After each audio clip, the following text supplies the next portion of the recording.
ನೋಡಿ, ಸನ್ಮಾನ್ಯ ಉಪಮುಖ್ಯಮಂತ್ರಿಗಳಾದ D K Shivakumar ಅವರನ್ನು ನಾವು ಇವತ್ತು ಭೇಟಿಯಾಗಿದ್ದೀವಿ.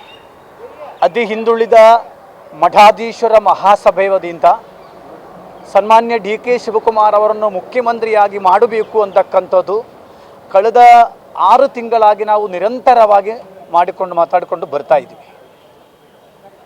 ಈ ವಿಷಯದಲ್ಲಿ ಹೈಕಮಾಂಡ್ ಒಂದು ಸ್ಟ್ರಾಂಗ್ ಡಿಸಿಷನ್ ತೆಗೆದುಕೊಳ್ಳಬೇಕಿತ್ತು.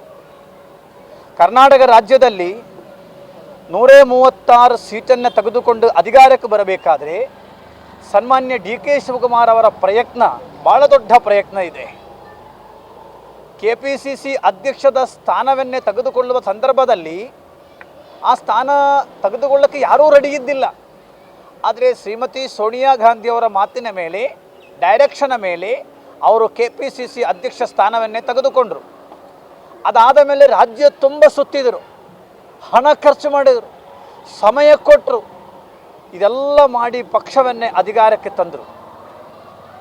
ಇವತ್ತು ಸನ್ಮಾನ್ಯ ಡಿ ಕೆ ಶಿವಕುಮಾರ್ ಅವರು ಯಾವುದಾದ್ರೂ ಒಂದು ತಾಲೂಕು ಕೇಂದ್ರಕ್ಕೋ ಡಿಸ್ಟಿಕ್ ಕೇಂದ್ರಕ್ಕೋ ಹೋದರೆ ಅಲ್ಲಿ ಬರುವವರು ಜಾತಿ ನೋಡಿಕೊಂಡು ಬರುವುದಿಲ್ಲ. ಅಲ್ಲಿ ಕಾಂಗ್ರೆಸ್ಸಿನ ಪಕ್ಕ ಕಾರ್ಯಕರ್ತರು ಬರ್ತಾರೆ. ಯಾಕಂದರೆ ಕಾಂಗ್ರೆಸ್ಸಿನ ಪಕ್ಕ ಕಟ್ಟಾಳರಾಗಿ ಕೆಲಸ ಮಾಡ್ತಾರೆ. ಅವರು ಜಾತಿ ಅಂತಕ್ಕಂಥವ್ರು ಯಾವತ್ತೂ ಕೂಡ ನೋಡಿ ಬಂದವರಲ್ಲ. ಆದರೆ ಇವತ್ತಿನ ವ್ಯವಸ್ಥೆಯಲ್ಲಿ ಕಾಂಗ್ರೆಸ್ ಹೈಕಮಾಂಡ್ ಏನು ಮಾತು ಕೊಟ್ಟಿದ್ದಾರೆ ಸನ್ಮಾನ್ಯ ಡಿ ಕೆ ಶಿವಕುಮಾರ್ ಅವರಿಗೆ, ಅದು ಕೂಡಲೇ ಈಡೇರಿಸಬೇಕಾಗತ್ತೆ. ಯುಗಾದಿ ಆಗಲಿ, ಅದಾದ ಮೇಲೆ ಮಕರ ಸಂಕ್ರಾಂತಿ ಆಗಲಿ, ಅದಾದ ಮೇಲೆ ಪಂಚರಾಜ್ಯಗಳ ಚುನಾವಣೆ ಆಗಲಿ, ಇದೆಲ್ಲ ಆಗೋಯ್ತಲ್ಲ. ಯಾಕೆ ಅಪಮಾನ ಮಾಡ್ತಾ ಇದ್ದೀರಿ? ಡಿ ಕೆ ಶಿವಕುಮಾರ್ ಅವರಿಗೆ ಅಪಮಾನ ಮಾಡೋದ ಮೂಲಕ ಒಕ್ಕಲಿಂಗ ಸಮುದಾಯಕ್ಕೂ ಕೂಡ ಅಪಮಾನ ಮಾಡ್ತಾ ಇದ್ದೀರಿ. ಇದು ಸರಿಯಾದ ಪದ್ಧತಿ ಅಲ್ಲ. ಕಾಂಗ್ರೆಸ್ ರಾಜ್ಯದಲ್ಲಿ ಉಳಿಬೇಕಾದ್ರೆ ಇವತ್ತು ಡಿ ಕೆ ಶಿವಕುಮಾರ್ ಅವರದ್ದು ರಾಜ್ಯಕ್ಕೆ ಸೀಮಿತವಾಗಿರತಕ್ಕಂಥ ಒಂದು ಲೀಡರ್ ಅಲ್ಲ. ಇಡೀ ದೇಶದ ವಿವಿಧ ರಾಜ್ಯಗಳಲ್ಲಿ, ಬೇರೆ ಬೇರೆ ರಾಜ್ಯಗಳಲ್ಲಿ ಪ್ರಚಾರವನ್ನು ಮಾಡಿ ಪಕ್ಷವನ್ನೇ ಗಟ್ಟಿ ಮಾಡಿರ್ತಕ್ಕಂಥ ಒಬ್ಬ ಧೀಮಂತ ನಾಯಕ. ಅವರು ಬ್ಯಾಕ್ವರ್ಡ್ ಕಮ್ಯುನಿಟಿ ನಾಯಕರೇ. ಇವತ್ತು ನಾನು ಒಬ್ಬರನ್ನ ಇಳಿಸಿ ಅವ್ರನ್ನ ಮಾಡಿ ಅಂಥದಕ್ಕಿಂತ ಅವ್ರಿಗೆ ಯೋಗ್ಯತೆ ಇದೆ, ಯೋಗ ಕೂಡ ಕೂಡಿ ಬಂದಿದೆ. ಅವರ ಬರ್ತ್ಡೇ ಬರ್ತಾ ಇದೆ 15ನೇ ತಾರೀಕು.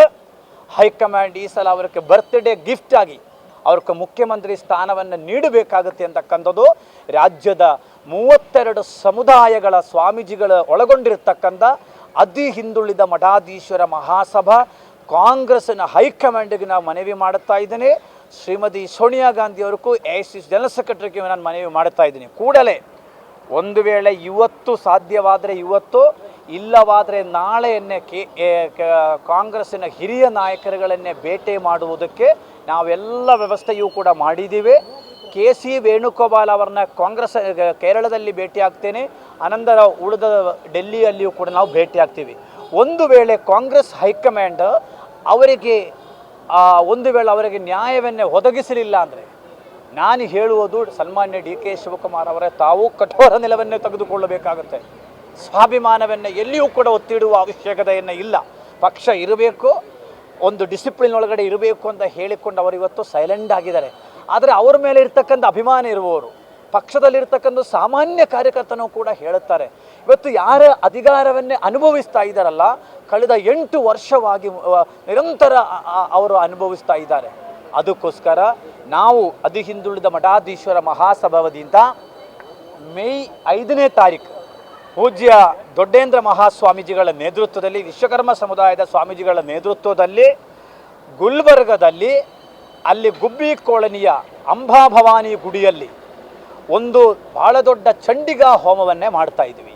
ಅದು ಡಿ ಕೆ ಶಿವಕುಮಾರ್ ಅವರ ಮುಖ್ಯಮಂತ್ರಿ ಆಗಬೇಕು, ಅವರ ಸ್ಥಾನಕ್ಕೆ ಕೂಡಿಸಬೇಕು ಅಂತ ಹೇಳಿಕೊಂಡು ಸಂಕಲ್ಪವನ್ನು ಮಾಡಿ ರಾಜ್ಯದ ಅತಿ ಹಿಂದುಳಿದ ಮಠಾಧೀಶ ಒಟ್ಟಿಗೆ ಸೇರಿಕೊಂಡು ಈ ಹೋಮವನ್ನೇ ಮಾಡೋದಕ್ಕೂ ಕೂಡ ನಾವು ನಿರ್ಣಯ ಮಾಡಿದ್ದೀವಿ.